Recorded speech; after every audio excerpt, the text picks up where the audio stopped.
की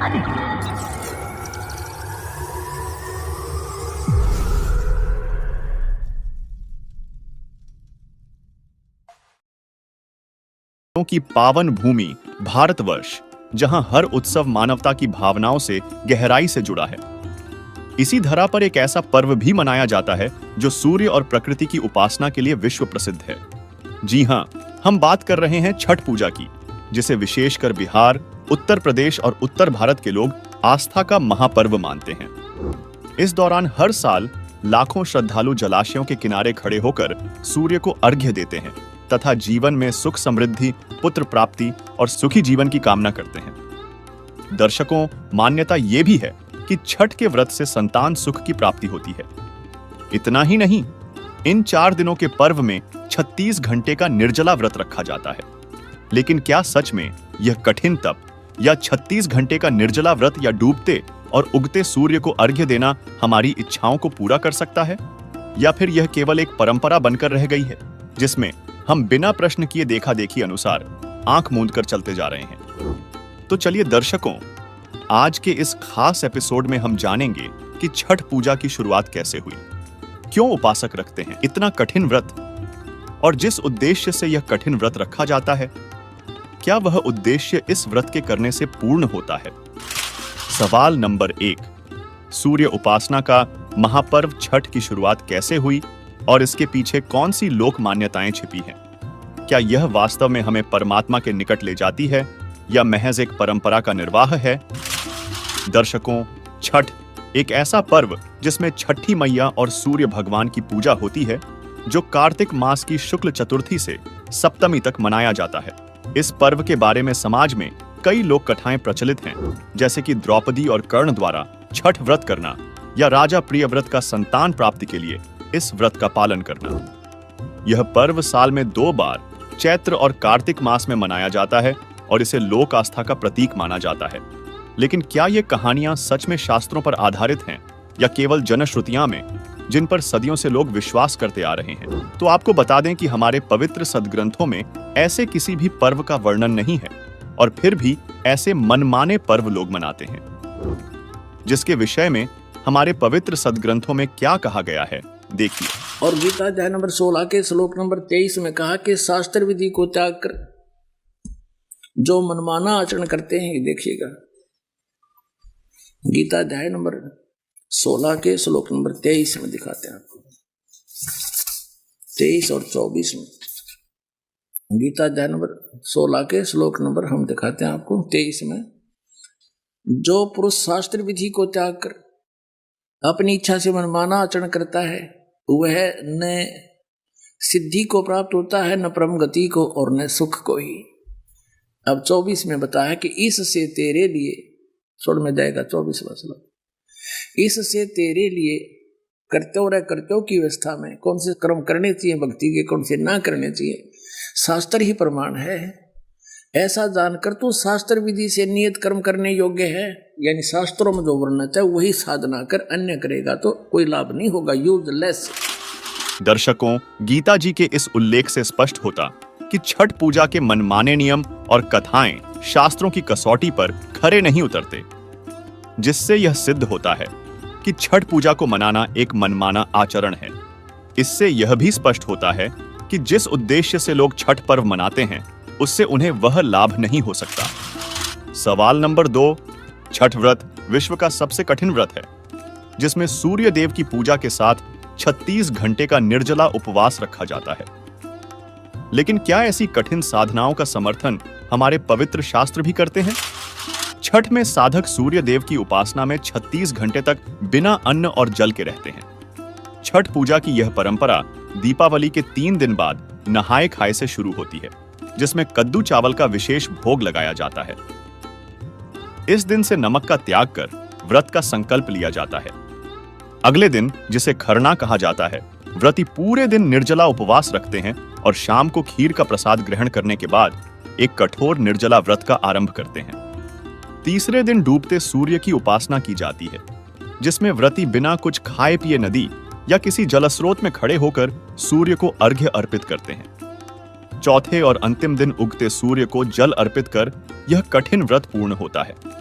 दर्शकों, श्रीमद् भगवद गीता के अध्याय 6 श्लोक 16 में साफ तौर पर कहा गया है कि हे अर्जुन, उस पूर्ण परमात्मा को प्राप्त करने वाली भक्ति न तो एकांत स्थान पर विशेष आसन या मुद्रा में बैठने से तथा न ही अत्यधिक खाने वाले की और न बिल्कुल न खाने वाले अर्थात व्रत रखने वाले की सिद्ध होती है। इसी विषय में सूक्ष्म वेद अर्थात संत गरीबदास जी कृत अमर ग्रंथ के अध्याय अथ मूल ज्ञान की वाणी 62 में कहा गया है, गरीब प्रथम अन्न जल संयम राखे, योग युक्त सब सतगुरु भांखे। इस वाणी का भावार्थ है कि अन्न तथा जल को सीमित खावे, न अधिक और न ही कम खावे, यानी न व्रत रखे। यह भक्ति की सही विधि है जो सतगुरु बताते हैं। वहीं श्री रामचरितमानस उत्तरकांड के दोहा 45 की चौपाई 1 में श्री रामचंद्र जी स्वयं कहते हैं, कहाहु भगति पथ कवन प्रयासा, जोग नमक जप तप उपवासा। जिसका अर्थ है, कहो तो भक्ति मार्ग में कौन सा परिश्रम है, इसमें न योग की आवश्यकता है, न यज्ञ, जप, तप और उपवास की। दर्शकों, इन सभी प्रमाणों से यह स्पष्ट है कि कठोर उपवास यानी छठ का निर्जला उपवास जो मान्यताओं पर आधारित है, वह शास्त्र सम्मत नहीं है। इसलिए गीता अध्याय 16 श्लोक 23 के अनुसार शास्त्र विधि को त्याग कर अपनी इच्छा से मनमाना आचरण यानी छठ का व्रत रखने वाले को न सिद्धि प्राप्त होगी, न उसकी परम गति होगी और न उसको सुख प्राप्त होगा। दर्शकों, आइए अब छठ पूजा से मिलने वाले तथाकथित लाभों की वास्तविकता को गहराई से परखते हैं। सवाल नंबर 3, सूर्य देव और छठी मैया को समर्पित छठ का त्योहार, जिसमें लोगों द्वारा छठी मैया से संतान सुख, लंबी उम्र और विविध लाभ की कामना के लिए अनेक लोकगीत गाए जाते हैं। लेकिन क्या केवल इन गीतों और प्रार्थनाओं से हमें सभी सुख मिल सकते हैं? छठी का महापर्व, जिसमें भक्तगण छठी मैया और सूर्य देव से संतान सुख, लंबी उम्र और मनोवांछित लाभ की कामना करते हैं। लोकगीतों की गूंज के साथ नदियों के घाट भर जाते हैं और हर स्वर में छठी मैया और सूर्य देवता से आशीर्वाद की विनती होती है। कहते हैं कि जो महिलाएं यह व्रत रखती हैं, उनकी संतान को दीर्घायु और सुख समृद्धि प्राप्त होती है। साथ ही संतान की प्राप्ति और निरोगी जीवन का आशीर्वाद भी मिलता है। लेकिन क्या इन प्रार्थनाओं और अनुष्ठानों के जरिए हम कोई भी सुख प्राप्त कर सकते हैं?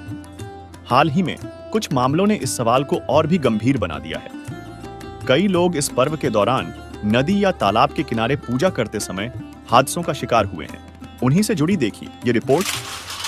और इस वक्त की बड़ी खबर बिहार से है, जहां छठ पूजा के दिन दरभंगा में एक बड़ा हादसा हुआ है। यहां रामभद्रपुर स्टेशन के पास छठ पूजा कर लौट रहे 6 महिलाओं की ट्रेन से कटकर मौत हो गई है। 5 महिलाएं, माफ कीजिएगा, आपको बताएं कि इस हादसे में ट्रेन से कटकर उनकी मौत हो गई। बेहद दुखद हादसा छठ पर्व के समापन के दौरान। इसमें 3 महिलाएं और 2 बच्चे बताए जा रहे हैं। और हमारे सहयोगी प्रशांत झा इस वक्त हमारे साथ हैं। प्रशांत, ये बेहद दुखद घटना, एक तरफ हम छठ पर्व की बात कर रहे हैं और दूसरी तरफ उस दौरान ये बुरा हादसा। आप बिल्कुल सही कह रहे हैं आप सुचेता। ये घटना सुबह की है, जब लोग छठ घाट से लौट के आ रहे थे अपने घर में। ये समस्तीपुर के रामभद्रपुर और किशनपुर जो 2 रेलवे स्टेशन है उसके बीच की घटना है। और संपर्क क्रांति एक्सप्रेस से ये कट के मरे हैं लोग। ये 5 लोगों के भी रेलवे की PRO जो अरविंद रजक जी हैं, उनसे मेरी बात हुई थी। उन्होंने बताया कि 5 की मौत कंफर्म हुई है और उसमें 3 महिलाएं हैं और 2 बच्चे हैं। इनकी मौत रेलवे ट्रैक क्रॉस करने के दौरान हुई है और ये संपर्क क्रांति से कट के इनकी मौत हुई है। और ये बहुत ही दुखद घटना है। लोग छठ से घर लौट रहे थे, उस दौरान की ये घटना है सुचेता। छठ पूजा का आज चौथा और अंतिम दिन है। व्रत रखने वाली महिलाएं आज उगते सूर्य को अर्घ देकर व्रत का पारण करती हैं और इसी दौरान अर्घ देकर घर लौट रहे एक परिवार के 6 लोगों पर अंधाधुंध फायरिंग करने का मामला सामने आया है, जिसमें कुछ की मौत तो कुछ की घायल होने की बात सामने आई है। यह घटना बिहार के लखीसराय की है, जहां छठ घाट से लौट रहे एक परिवार के सदस्यों पर अंधाधुंध फायरिंग की गई। बेखौफ बदमाशों ने कबैया थाना क्षेत्र के पंजाबी मोहल्ले में इस घटना को अंजाम दिया, जिसमें एक ही परिवार के 6 लोगों को गोली लगने की सूचना मिली। फायरिंग में 2 सगे भाइयों की मौत हो गई और 4 घायलों को अस्पताल में इलाज के लिए ले जाया गया। घटना के बाद इलाके में हड़कंप मचा है। किसी को समझ नहीं आया कि अचानक ये सब कुछ क्या हो गया। गोलीबारी की घटना में घायल परिवार के सभी लोगों को आनंद फानंद में सदर अस्पताल में भर्ती करवाया गया। मामले की जानकारी के लिए DM Amrendra Kumar, SP Pankaj Kumar, ASP Roshan Kumar police बल के साथ मौके पर पहुंचे। कबैया थाना पुलिस हमलावरों की तलाश में जुटी हुई है।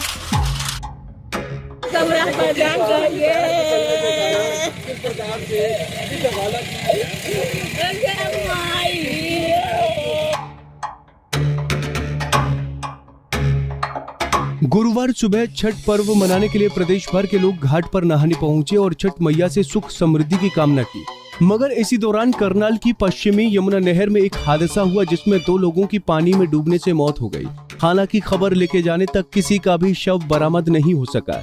जानकारी के मुताबिक सुबह छठ पूजा का स्नान करने 2 लोग 39 वर्षीय वशिष्ठ शर्मा और 35 वर्षीय दुखन साहनी नहर किनारे पहुंचे थे। इस दौरान नहर के दूसरे छोर पर जाने के लिए दोनों ने छलांग तो लगाई, मगर उसके बाद वापस नहीं निकले। जब काफी देर बाद भी दोनों में से कोई घर नहीं पहुंचा, तो परिजन उन्हें ढूंढते हुए नहर के पास पहुंचे, जहां ये समाचार मिला। एक लड़के, एक लेडीज का घर वाला है ना, वो नहाने के लिए अंदर गया था। उसके बारे में बता रहे हैं अभी कि वो बाहर नहीं निकला, डूब गया। एक ही? हाँ, इससे पहले एक इंफॉर्मेशन मिली थी पुलिस को, इसके बारे में खबर बुलाए गए थे, लेकिन उसके बारे में एक बंदा डूबा। तलाशी के दौरान मृतकों के कपड़े नहर किनारे जरूर मिले हैं, जिससे आशंका जताई जा रही है कि दोनों नहर में डूब गए हैं। मामले की सूचना मिलने पर पुलिस मौके पर पहुंची और परिजनों से बातचीत करके शव को तलाशी के लिए गोताखोरों को लगाया गया है।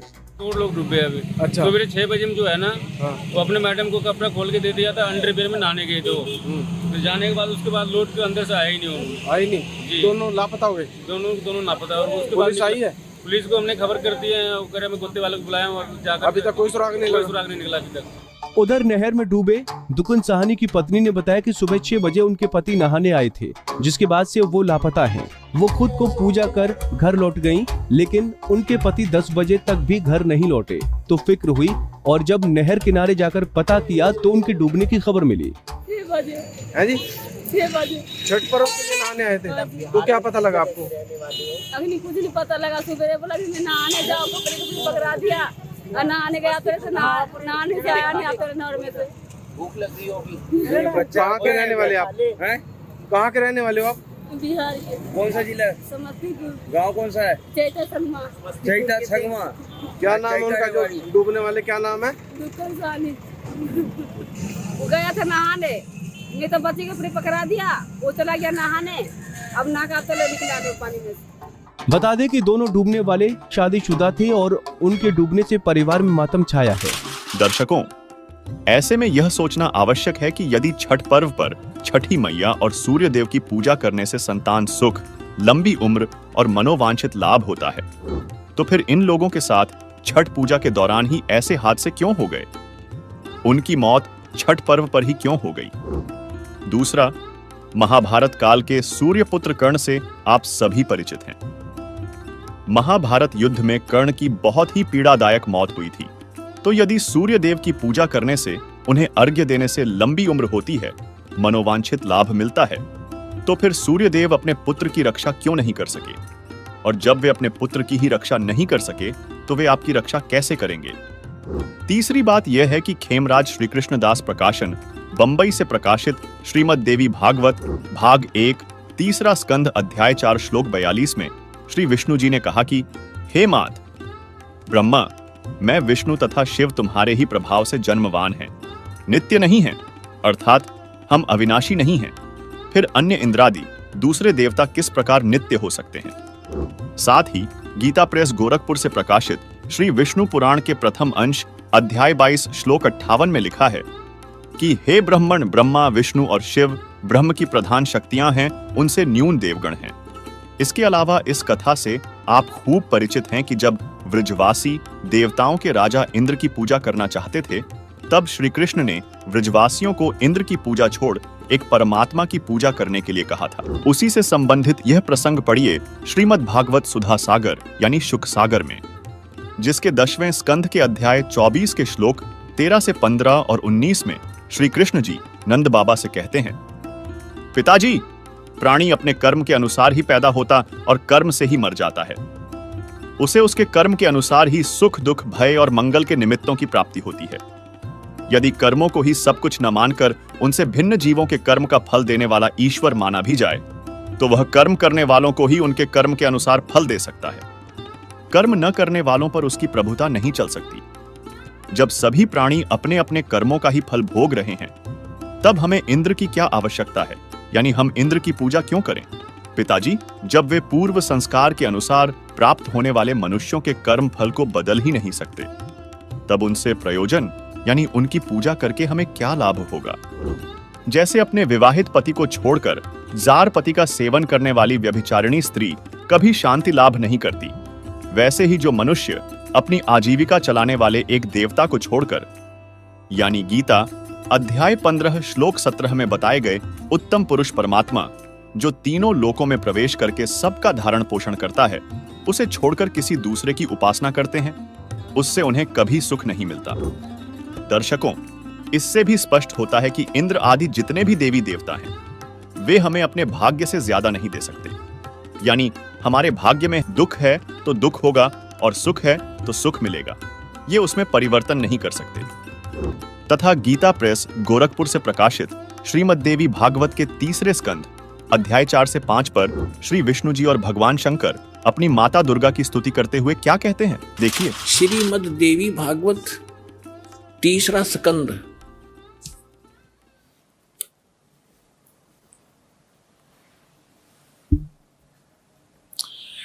ये गीता प्रेस गोरखपुर से प्रकाशित है। ये देखिएगा, इसके ये सचित्र मोटा टाइप, केवल हिंदी, संपादक हनुमान प्रसाद पोदार, चिमनलाल गोस्वामी, और ये यहां से प्रकाशित है, मुद्रित और प्रकाशित। ये गीता प्रेस गोरखपुर से है। गीता भवन कार्यालय कोलकाता का संस्थान, गीता प्रेस गोरखपुर। इसके 123 पृष्ठ पर ले चलते हैं आपको, बिल्कुल 2 मिनट में सारी कहानी समझ में आ जाएगी। 123 पृष्ठ पे ये 3 स्कंद। भगवान विष्णु अपनी माता दुर्गा की महिमा स्तुति करते हुए, उनकी स्तुति करते हुए बोल रहे हैं, तुम शुद्ध स्वरूपा हो, यह सारा संसार तुम इसे उद्भासित हो रहा है। मैं ब्रह्मा और शंकर, हम सभी तुम्हारी कृपा से विद्यमान हैं। हमारा आविर्भाव माने जन्म, तिरोभाव माने मृत्यु। हमारा तो जन्म और मृत्यु हुआ करता है, केवल तुम ही नित्य हो, जगत जननी हो, प्रकृति और सनातनी देवी हो। ये प्रकृति शब्द याद रखना कि दुर्गा को प्रकृति भी कहते हैं। जिस समय दास आपको श्रीमद् भगवत गीता में यह सिद्ध करेगा कि ब्रह्मा विष्णु महेश की उत्पत्ति दुर्गा से हुई है और गीता में वर्णित है, उस समय प्रकृति शब्द आपका काम आओगा कि प्रकृति दुर्गा को कहते हैं। गीता के अंदर 2 प्रकृति बताई है, एक तो जड़ जैसे ये अग्नि वायु हवा आदि, और एक चेतन ये दुर्गा प्रकृति है। तो इसलिए कहते हैं तुम आप ही प्रकृति हो। और फिर भगवान शंकर क्या कहते हैं, देखिएगा। भगवान शंकर बोले, देवी यदि महाभाग विष्णु तुम्ही से प्रकट हुए हैं, उनके बाद उत्पन्न होने वाले ब्रह्मा भी तुम्हारे बालक हुए, फिर मैं तमोगुणी लीला करने वाला, क्या मैं तमोगुणी लीला करने वाला शंकर क्या तुम्हारी संतान नहीं हुआ? अर्थात मुझे भी उत्पन्न करने वाली तुम ही हो शिवे। संपूर्ण संसार की सृष्टि करने में तुम बड़ी चतुर हो। इस संसार की सृष्टि, स्थिति और संहार में तुम्हारे गुण सदा समर्थ हैं। उन्हीं तीनों गुणों से उत्पन्न हम ब्रह्मा विष्णु एवं शंकर नियमानुसार कार्य में तत्पर रहते हैं। अपने आत्माओं, इस पवित्र पुराण के चंद पंक्तियों ने 4-5 कंसेप्ट क्लियर कर दिए। नंबर 1, ब्रह्मा विष्णु महेश की जन्म मृत्यु होती है, ये अविनाशी नहीं है। दूसरा ये कर दिया कि दुर्गा प्रकृति को कहते हैं। तीसरा ये हो गया कि प्रकृति दुर्गा इनकी माँ है, और चौथा ये हो गया कि रजगुण ब्रह्मा है, सतगुण विष्णु, तमगुण शिव जी, और पांचवा ये हो गया कि ये भगवान केवल वर्क डन दे सकते हैं, जैसा जिसका कर्म है इसमें ये कोई परिवर्तन नहीं कर सकते। ये इससे सिद्ध हो गया। दर्शकों, इससे यह सिद्ध होता है कि जब श्री ब्रह्मा, श्री विष्णु और श्री शिव जी नियमों में बंधे हैं, वे किसी के भाग्य में परिवर्तन नहीं कर सकते, तो उनसे कम शक्ति युक्त ये देव हमें भाग्य से अधिक लाभ कैसे दे देंगे? दर्शकों, वास्तविकता तो कुछ और ही है। अब तक के प्रमाणों से यह तो सिद्ध भी हो चुका है कि जो भी भक्ति क्रिया छठ पूजा के दौरान की जाती है वो सब निराधार है, अर्थात मनमाना आचरण है, जिससे किसी भी प्रकार का आध्यात्मिक व भौतिक लाभ संभव नहीं है। ये सर्व लाभ केवल पूर्ण परमात्मा ही दे सकता है।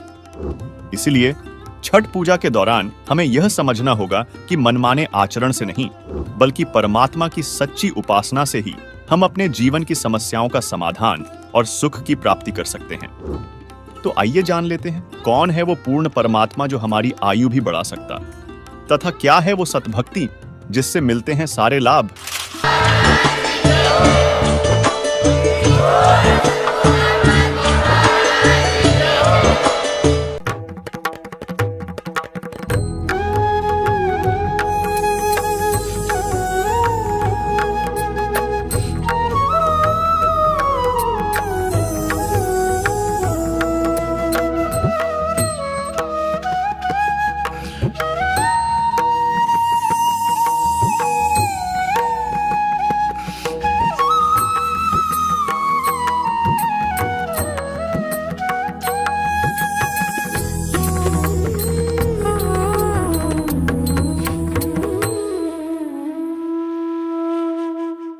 आप सुन रहे थे जगत गुरु तत्वदर्शी संत रामपाल जी महाराज जी के मंगल प्रवचन। अधिक जानकारी के लिए विजिट कीजिए हमारी वेबसाइट www.jagatgururampalji.org। संत रामपाल जी महाराज जी के शुभ आशीर्वाद से पूरे विश्व भर में 500 से भी ज्यादा नाम दीक्षा केंद्र हैं, जिन पर संत रामपाल जी महाराज जी द्वारा ऑनलाइन निशुल्क नाम दीक्षा दी जा रही है। अपने नजदीकी नाम दीक्षा केंद्र का पता करने के लिए संपर्क करें 8222880541।